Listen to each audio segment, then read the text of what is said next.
when was the last time that you took a break? And I'm not talking about vacations right now, although I think vacations are very important and you should definitely take one. I'm referring to just an actual break throughout your working day, in your evenings, and actually treating your weekend like a weekend.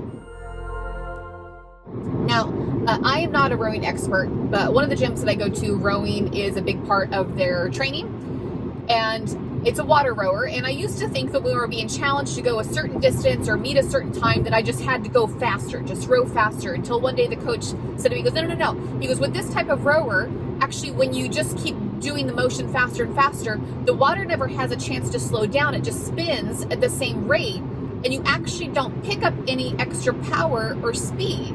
So the key to rowing faster and getting more power out of it is a pause that you get at the back. So when you drive, you hold it for a second, and that lets the water slow down so that the next time you drive and pull again, you actually build power and momentum. So how does this apply to you? What is that little pause that you're taking throughout your day? Now, I used to coach a productivity consultant, and she came from a place of how your brain works and working with your natural rhythms and brain waves instead of against them. And she taught me that productivity actually works in cycles of about 90 minutes, of a peak productivity state to a dip, a decline in productivity state. Now, you'll know you're at the dip when simple tasks take you too long, or when you just can't quite figure out whatever it is you're trying to work on. That's your cue that the most productive thing you can do at that point in time is to actually take a break. 5 to 15 minutes of getting up and doing something different. It doesn't have to be vegging out or taking a nap under your desk, although that's not a bad idea. But just doing something different, going for a walk, engaging in something social, switching to working on something that's more energizing for you, and then going back to it. Now, if you take a break, I guarantee you the next 15 to 30 minutes will be more productive than if you had tied yourself to the chair the whole time. There is no glory in tying yourself to a chair when you know that you're not actually being that productive. Just take a break.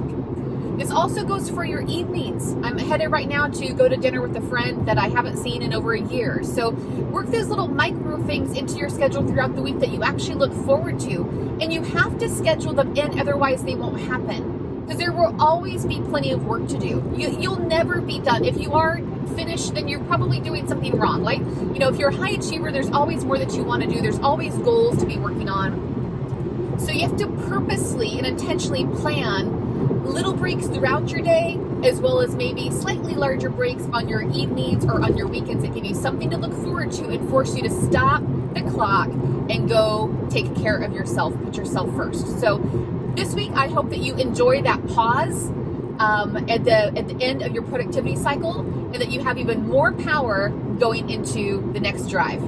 Have a great day. Go take a break now.